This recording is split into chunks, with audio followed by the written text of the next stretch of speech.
नमस्कार, मैं हूं रवि अवस्थी और आपको बता दूं कि ईरान युद्ध में अब एक ऐसे मोड़ पे पहुंच चुका है जहां आज आप भी टिप्पणी करेंगे और मेरे हर एनालिसिस के बारे में बताएंगे कि ये युद्ध अब किस तरफ जा रहा है और आप इसके बारे में क्या सोचते हैं। इसकी शुरुआत मैं इसलिए कर रहा हूं क्योंकि ईरान ने एक ऐसा हमला करके दिखाया है जिसके बारे में ना अमेरिका को कल्पना थी, ना इजराइल ने कभी सपने में भी सोचा था कि ईरान इतना घातक मिसाइल हमला अमेरिका के अड्डे पे कर सकता है। यहाँ पे जो पहली लाइन है कि 4000 किलोमीटर दूर B-2 बम वर्षक पर पहला हमला, ईरान के परमाणु तेवर से कांपे ट्रंप और नेतन्याहू।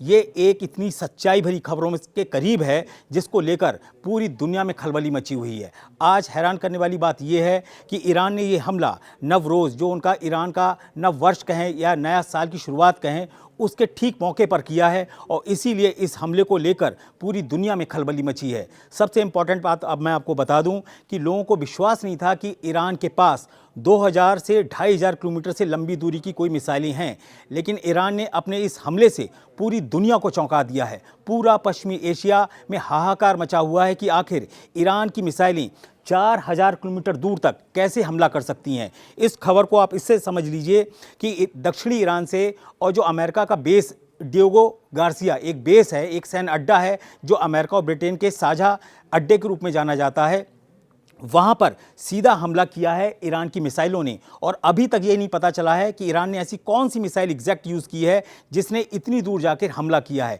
इसकी हम पूरी डिटेल आपको बताएंगे और उसको आप बहुत ध्यान से समझिएगा कि आखिर ईरान अब अपने वजूद की लड़ाई नहीं लड़ रहा है, अब वो इस बात की लड़ाई लड़ रहा है कि वो दूसरों का वजूद ख़त्म कर देगा और पूरे कहते हैं ना हिंद महासागर, फारस की खाड़ी और अरब सागर, ये तीनों जो सागर वाले इलाके हैं, समंदर के इलाके हैं, यहाँ एक तरीके से ईरान ने अपना वर्चस्व दिखाया है कि कैसे उसकी मिसाइलें हर जगह पहुँच रही हैं और हर जगह हमला कर रही हैं। हम इस खबर के पहले डिटेल में जाते हैं कि आखिर हुआ क्या है। सबसे पहले आपको बता दें कि डिएगो गार्सिया एक बहुत बड़ा सैन्य अड्डा है जो एक द्वीप के ऊपर बना है और दक्षिणी ईरान से ये हिंद महासागर के बीचों बीच में एक ऐसा अड्डा है जहां पर हमला करना, हमले के बारे में करना भी, सोचना भी अपने आप में गुनाह माना जाता है और ऐसा दावा किया जाता है कि ये अमेरिका का एक ऐसा सैन्य अड्डा है जिसके ऊपर हमला करना किसी के लिए बस की बात नहीं है। और इसकी सबसे बड़ी वजह यह है कि ईरान के लिए इसलिए बहुत मुश्किल था कि उसके पास एक भी अभी तक ऐसी मिसाइल नहीं बताई गई थी जो 4000 किलोमीटर दूर तक हमला कर सकती है।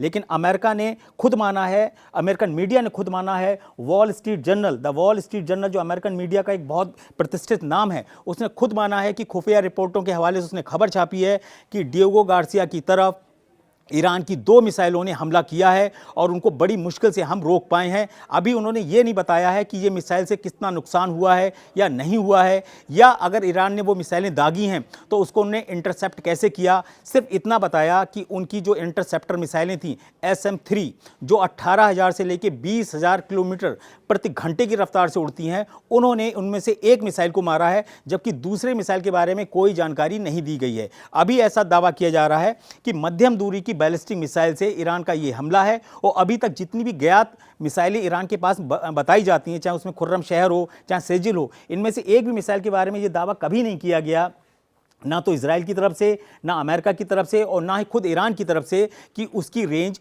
4000 किलोमीटर है। ऐसे में सवाल उठ रहा है कि आखिर ईरान के पास वो ऐसी कौन सी मिसाइल थी जिसने इतने भीषण युद्ध में, लगभग 1 महीने के युद्ध में, अभी तक किसी को यही नहीं पता चल पाया कि ईरान के पास कोई 4000 किलोमीटर लंबी दूर तक मार करने वाली कोई मिसाइल है। ऐसे दावे किए जा रहे हैं कि ईरान के कुछ एक्सपर्ट्स ने खुर्रम शहर 4 का एक एडवांस वर्जन तैयार किया है जिसकी उन्होंने क्षमता इतनी ज़्यादा बढ़ा दी है कि उसने आराम से डिएगो गार्सिया जो अमेरिका का सैन्य बेस है उसकी तरफ उसने हमला किया। और यह हमला इसलिए भी बड़ा इंपॉर्टेंट है क्योंकि मैं आपको बता दूं, डिएगो गार्सिया एक ऐसा सैन्य अड्डा है अमेरिका का जहां से B-2 बम वर्षक उड़ते हैं और दक्षिणी ईरान के ऊपर ज़बरदस्त हमला करते हैं, पश्चिमी ईरान पर भी करते हैं। तो इसलिए ये बड़ा इंपॉर्टेंट है। अमेरिका ये मान के चल रहा था कि यहां तक तो ईरान आ ही नहीं सकता, लेकिन इस सैन्य अड्डे के ऊपर सबसे इंपॉर्टेंट चीज़ें क्या है, अगर यहां पर हमले की खबर सटीक साबित हुई कि वहां पर हमला हो चुका है अंदर, उसकी अभी जो खबरें हैं वो छिपाई जा रही हैं, अगर ये एग्जैक्ट पता चल जाए कि वहाँ पे कितना नुकसान हुआ है या नहीं हुआ है, उसकी रिपोर्ट पुख्ता तौर पे किसी ने नहीं दी है। सिर्फ इतना बोला है कि वहाँ पर B-52 बम वर्षक, जो आपको पता है कि अमेरिका का 8 इंजन वाला एक ऐसा सुपर जैम्बो जेट है बमवर्षक के रूप में, जो भयंकर बम्बारमेंट करता है और जो 36,000 टन बम एक साथ गिरा सकता है। ऐसा B-52 बमवर्षक वहाँ पे खड़े थे। इसके अलावा B-1B1 लैंसर जिसको बोलते हैं बमवर्षक, वो वहाँ खड़े थे। इसके अलावा B-2 जो हम लोग जिसका बहुत ज़्यादा नाम लेते हैं, जिसकी तस्वीर भी मैंने यहाँ पे लगा रखी है, B-2 जो उनका स्टेल्थ बॉम्बर है, जो बड़ी बड़ी मिसाइलें और बॉम्ब्स GV-57 जैसे गिराता है, वो भी वहाँ पे मौजूद है। इसके अलावा SSGN की सीरीज़ की एक बहुत सारी पनडुब्बियाँ हैं जो उस अड्डे के पास हैं। आपको याद होगा कि भारत की सीमा से लगभग 2,500 से 3,000 किलोमीटर दूर, बहुत आगे जाके जब ईरान की नौसेना के जहाज़ को हिट किया गया था, तो उसके वक्त उसके बारे में दावा किया गया था कि जिस अमेरिकन पनडुब्बी ने उस ईरानी युद्धपोत को डुबोया जिसमें 180 लोग सवार थे, वो परमाणु पनडुब्बी जो थी वो कहाँ से आई थी? वो वहीं से आई थी, डिएगो गार्सिया से, और उसी ने उसको हिट किया था। तो कहने का मतलब ये है कि पहली बार ईरान ने लगभग 1 महीने की युद्ध जो है वो हमारा 28 तारीख को पूरा होगा, इतने वक्त में पहली बार ईरान ने दिखाया है कि उसकी मिसाइल क्षमता के बारे में भले ही ट्रंप लाख कहते रहे कि हमने 90% इनका मिसाइल इंफ्रास्ट्रक्चर और इनके लॉन्चर्स को तबाह कर दिया है, लेकिन आज भी ईरान इतने सटीक और घातक हमले कर रहा है जो बुरी तरीके से नेतन्याहू को और ट्रंप को डरा रहा है। ट्रंप तो इस बात से हैरान है कि 3 हफ्ते से ज़्यादा की जंग हो चुकी है और उसके ऊपर 12,000 से ज़्यादा बम अकेले इजराइल गिरा चुका है, 7,000 ठिकानों पे अकेले अमेरिका हमला कर चुका है, 3600 बम अकेले तेहरान पर इजराइल और अमेरिका मिलकर दाग चुके हैं। उसके बावजूद आप देखिए कि ईरान किस लेवल पे जाके कौन कौन सी मिसाइलें दाग रहा है। एक तो हैरान करने वाला आंकड़ा आया, उसे जानकर आप तो और हैरान रह जाएंगे। उसकी सबसे इंपॉर्टेंट बात यह है कि एक आपने भारत में कहावत सुनी है, 100 सुनार की 1 लोहार की। इस वक्त इसी फार्मूले पर ईरान जो है ना वो मुकाबला कर रहा है। अभी के जो लेटेस्ट आंकड़े हैं और उसका जो आंकड़ा निकल के आया है, उसमें वॉर एक्सपर्ट्स का साफ कहना है कि इस वक्त अमेरिका और इजराइल की तरफ से अगर 20 बम या मिसाइलें दागी जा रही हैं तो ईरान सिर्फ 1 मिसाइल दाग रहा है, सिर्फ 1 मिसाइल। तो आप समझिए 20:1 के अनुपात से इस समय इजराइल जो है वो मुकाबला कर रहा है। लेकिन मजे की बात यह है कि उसकी एक मिसाइल जो है, एक अनुपात के हिसाब से बता रहा हूं, ऐसा नहीं कि वो एक ही मिसाइल दागता है, उसका रेशियो जो निकल के आता है वो 1 निकल के आता है। तो कहने का मतलब यह है कि ईरान की जो एक मिसाइल है वो भी इतनी सटीक तरीके से हमले कर रही है, चाहे वो इजराइल में हो, चाहे पश्चिमी एशिया के जितने भी देश हैं, जिनको भी जहां भी उसने टारगेट जब कहा चाहा वहां पर उसने टारगेट किया। उसने कतर की तेल रिफाइनरी पर अटैक किया, उसने सऊदी अरब में अरामको पे अटैक किया, उसने बहरीन को तो बुरी तरीके से, वो तो बहरीन पे जब आता है घूमता फिरता एक बम पटक के चला जाता है ईरान, ऐसा बुरा हाल कर रखा है। यही हाल यूएई का कर रखा है, वहां पर ड्रोन अटैक कर करके उसने बुरा हाल कर रखा है। जितने भी बड़े बड़े होटल्स हैं, जो बड़े बड़े रिसोर्ट्स हैं या ऐसी बिल्डिंगें हैं जहाँ पर उसको जरा भी शक है उसके पास ऐसा कोई खुफिया इनपुट है ईरान के पास कि इन जगहों पर इजराइल के और अमेरिका के डिप्लोमेट्स हैं या बड़े कमांडर्स रुके हुए हैं या कुछ ऐसे खास लोग रुके हुए हैं जो ईरान युद्ध में सीधे शामिल हैं, वो वहां पर सीधा सीधा ड्रोन अटैक कर रहा है। अब हम लौट के आते हैं वापस खबर पे कि आखिर ये माजरा क्या है। ईरान के बारे में ये दावा किया जा रहा है कि जो दक्षिणी ईरान है, जो दक्षिणी ईरान के अंदर 2 बड़े ऐसे अड्डे बताए जा रहे हैं जहां से इस मिसाइल को दागा गया है अमेरिका के डिएगो गार्सिया पे। उसका नाम आप जान लीजिए। उसका पहला है चाबहार के आसपास का इलाका, और या फिर बुशर, जो बुशर न्यूक्लियर प्लांट है उसके आसपास से कहीं से मिसाइलें दागी गई हैं। अब सवाल उठता है कि जब इस इलाके में नतांज, फोर्डो, बुशर और इस्फान, ये सारे जब परमाणु अड्डे पर इतने भयानक हमले हो चुके हैं, GV-57 जैसे बम जैसे जो वहाँ पे गिराए गए हैं, उसके बाद भी आखिर ऐसा क्या वजह है कि ईरान की मिसाइलें अभी ख़त्म ही नहीं हो रही हैं। उसके पीछे आपको हम पहले भी बता चुके हैं, यहाँ पर खामनेई को मारने के बाद सबसे बड़ा जो नुकसान हो रहा है वो अमेरिका को हो रहा है। उसने ये बात तो छाती पीट के खूब कही कि मैंने 40 सेकंड के अंदर इनके 48 कमांडर्स खामनेई समेत मार दिए, और उसको ये लग रहा था कि ये जो 40 सेकंड हैं वो ईरान की कब्र साबित होंगे। लेकिन ये जो 40 सेकंड थे वो असल में ईरान को उसने एकजुटता बना दी।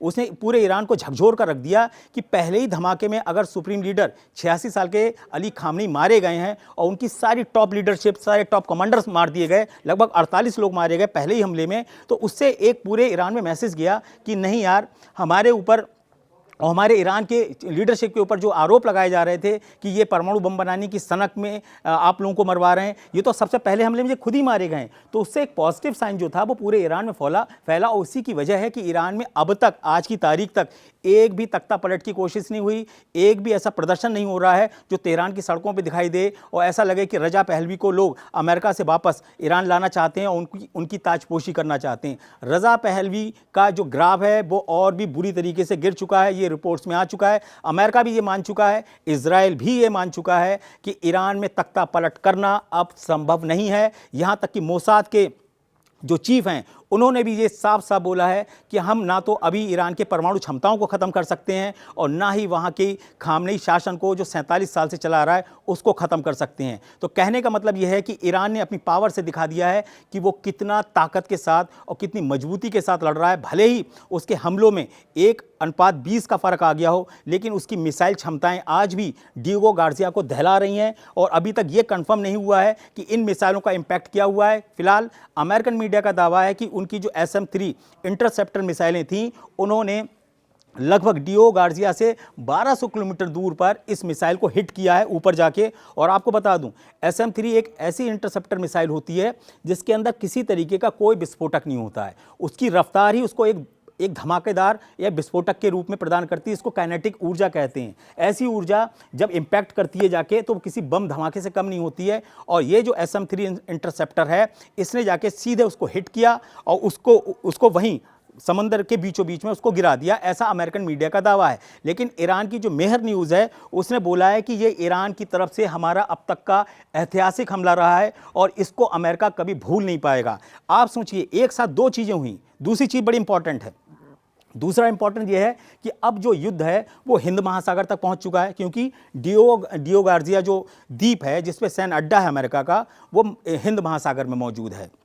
इधर आप देख रहे हो कि फारस की खाड़ी और अरब सागर के अंदर पूरा बवाल फैला हुआ है। स्ट्रेट ऑफ हॉर्मूज पर पूरी तरीके से किसका कंट्रोल है? ईरान का लगभग दिखाई दे रहा है। अमेरिका इस बात से बहुत परेशान है कि यार मैं स्ट्रेट ऑफ हॉर्मूज से सिर्फ 1% तेल लेता हूं और मुझे इस समय 100 रुपये पूरा 100% अपनी ताकत लगानी पड़ रही है। एक भी नेटो देश अमेरिका को छोड़कर वहां अपनी नौसेना को भेजने को तैयार नहीं है।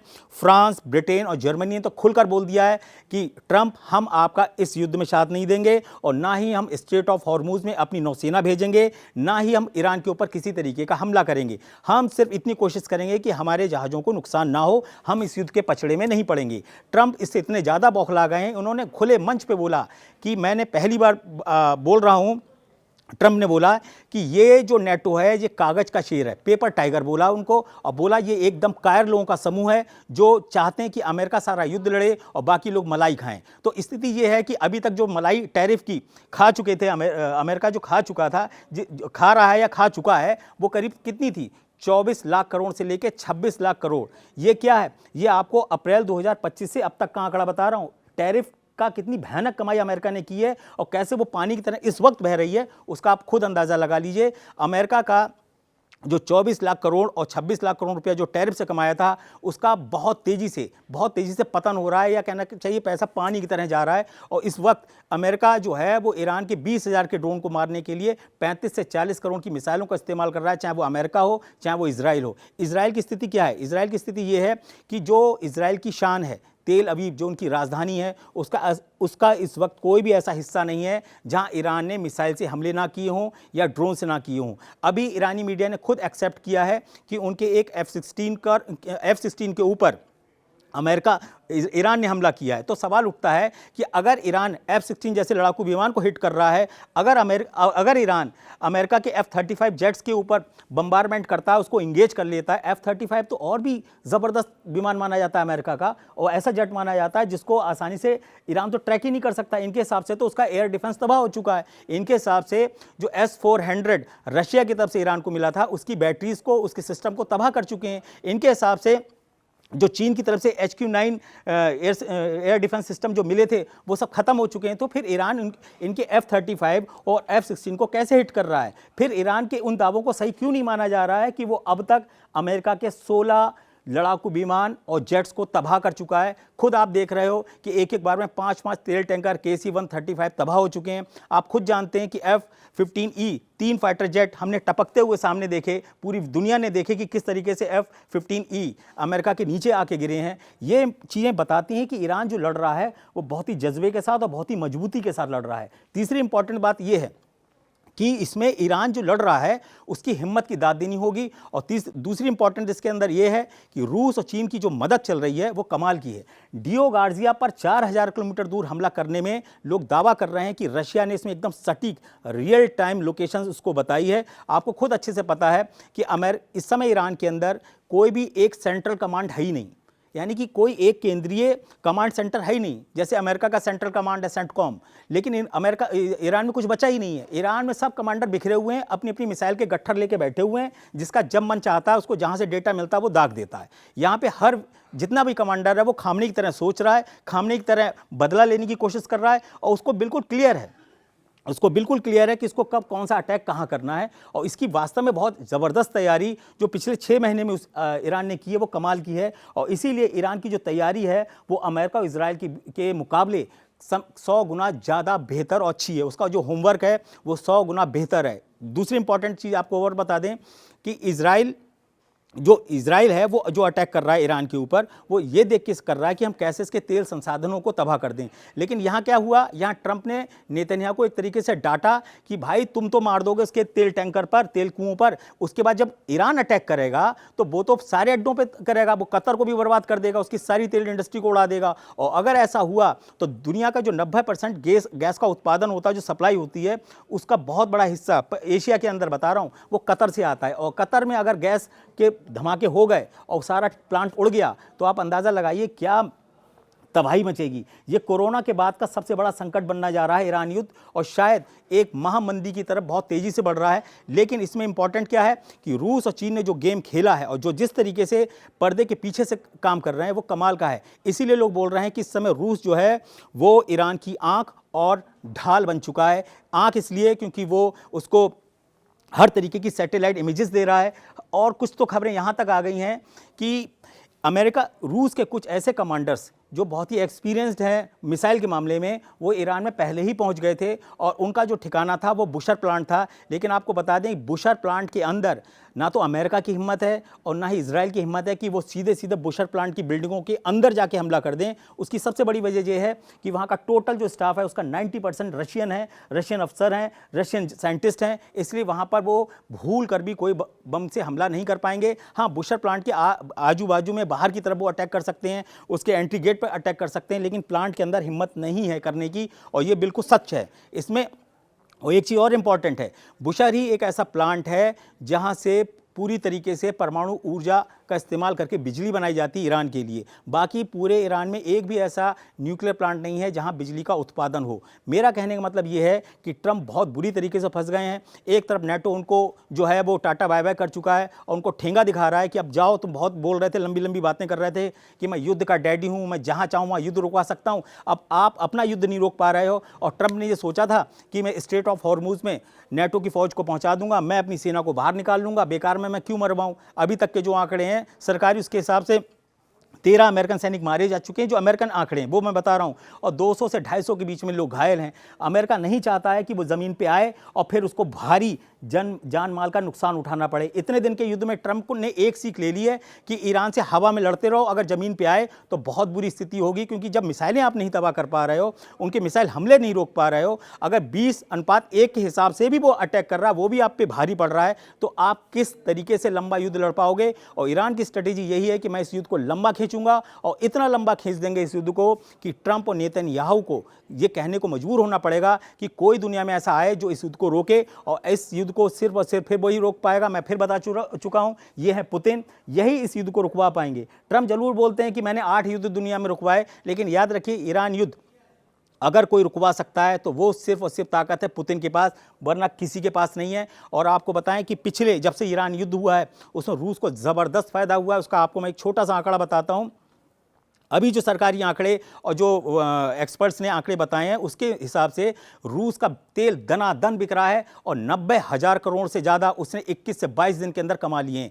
90,000 करोड़ रुपए रशिया कमा चुका है 21 दिन के अंदर। ऐसी बम्पर सेल तो रशिया की कभी हुई नहीं। दूसरी इंपॉर्टेंट बात है, ट्रंप इतना बुरी तरीके से चकरा गए हैं, वो ये नहीं समझ पा रहे हैं कि इधर ये पैसा भर रहा है रशिया और इधर ये मिसाइलें दाग रहा है, मैं क्या करूँ। तो उन्होंने एक चाल चली। उन्होंने क्या किया, 140 करोड़ बैरल तेल ईरान का बेचने का रास्ता साफ कर दिया। बोले भाई ऐसा करो, तुम अपना 140 करोड़ बैरल तेल जो ईरान का है उसको मार्केट में लाओ। उनकी कोशिश क्या है? उनका कहने का मतलब यह है कि ये जो पैसा ईरान के पास आएगा वो रशिया की तरह वॉर को लंबा खींचने में इस्तेमाल नहीं कर पाएगा। अगर रशिया के पास ये भी पैसा वहां चला गया तो वो पूरे यूक्रेन पे ही कब्जा कर लेंगे। तो इसलिए उन्होंने एक भिड़ाने की कोशिश की है कि रूस और ईरान को किसी तरीके से तेल के मुद्दे पर टसल पैदा किया जाए और ऐसा कर दिया जाए कि कुछ ये उसमें कीड़े पड़ने लगे। तो ऐसा संभव नहीं हो पा रहा है। इसकी सबसे बड़ी वजह यह है कि चीन ने कहा है ईरान से कि आप जितना तेल का उत्पादन करेंगे उसका 90% अकेले चीन लेगा। आप समझिए चीन कितना इस समय उसके लिए इंपॉर्टेंट हो गया है। इस समय 90% जो तेल है वो चीन जो है वो ईरान का ले रहा है।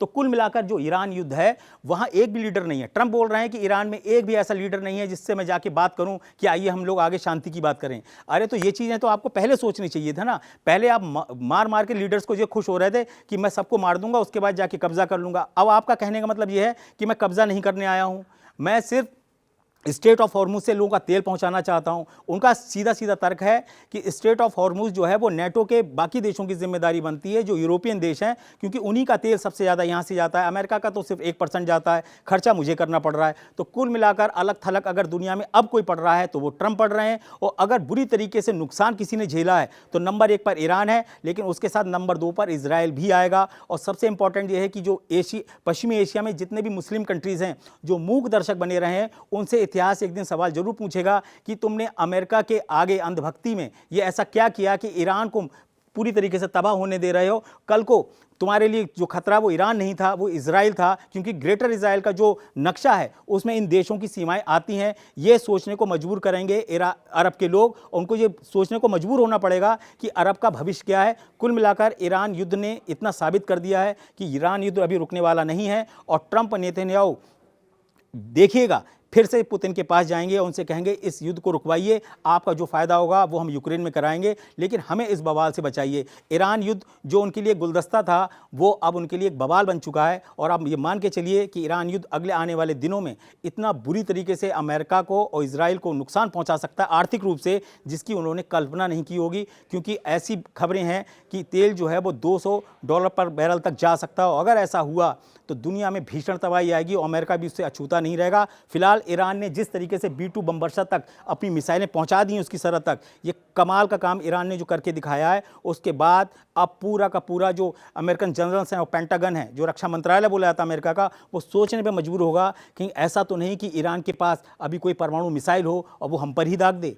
आप इसको सोचने के लिए इसलिए मजबूर हो रहे हैं क्योंकि IAEA के जो चीफ हैं राफेल ग्रॉसी, उन्होंने सीधा बोला है कि अगर ये सोच रहे हैं कि जो ईरान का परमाणु प्रोग्राम है वो रुक जाएगा या थम जाएगा या कभी चालू नहीं होगा, तो आप ये भूल जाइए। क्योंकि ईरान की एक ऐसी पीढ़ी वहाँ तैयार हो चुकी है जिसके दिमाग के अंदर पूरा परमाणु नक्शा बना हुआ है, परमाणु बम बनाने के पूरे फॉर्मूले बने हैं, उनको सारी तकनीकें पता हैं। आप कारखाने उड़ा सकते हैं, लेकिन दिमाग के अंदर जो एक कहते हैं ना ब्रह्मांड का एक ऐसा खजाना है जो ब्रह्मांड हर मनुष्य के पास, उसको आप कभी ख़त्म नहीं कर पाओगे। ये ब्रेन टू ब्रेन ट्रांसफ़र हो रहा है, इसका डेटा ना कोई डिटेक्ट कर सकता है, ना ही कोई इसको नष्ट कर सकता है। ये पीढ़ी दर पीढ़ी पहुंचेगा और ईरान आप देखिएगा एक घायल शेर की तरह फिर लौटेगा। और अगर ईरान के साथ इन्होंने सही से अभी बर्ताव नहीं किया या सम्मानजनक समझौता नहीं किया तो ये अमेरिका और इजराइल दोनों के लिए बहुत भारी पड़ने वाला है। आगे का जो भी बड़ा अपडेट होगा वो मैं आपको बताऊंगा। मेरी टिप्पणियों पर अपनी टिप्पणियां जरूर करिए। ये इतना इंपॉर्टेंट युद्ध है जहां आप आंकड़ों के हिसाब से हार जीत का फैसला बिल्कुल मत करिएगा। आप सिर्फ जज्बे के आधार पर देखिए, लड़ने की तरीके पर आप टिप्पणियां करिए और ये बताइए कि जो पूरी दुनिया है वो जिस तरीके से खेमों में बटी है उसमें ईरान की तरफ अंदर खाने कितने देश होंगे, इसके ऊपर आप जरूर टिप्पणियां करिएगा। और भारत फूंक फूंक के कदम रख रहा है। अभी थोड़ी देर पहले राष्ट्रपति मसूद पेजेश्किन से प्रधानमंत्री नरेंद्र मोदी की अच्छे से बात हुई है, उनको नवरोज़ की बधाइयाँ दी गई हैं। और सीधी सीधी बात यह है कि कुल मिला के हमारे ईरान से बहुत अच्छे संबंध है। हो सकता है कि आने वाले दिन में हमारी जिम्मेदारियाँ ज़्यादा बढ़ जाएँ और हमको ज़्यादा मेहनत करनी पड़े। तब तक के लिए नमस्कार।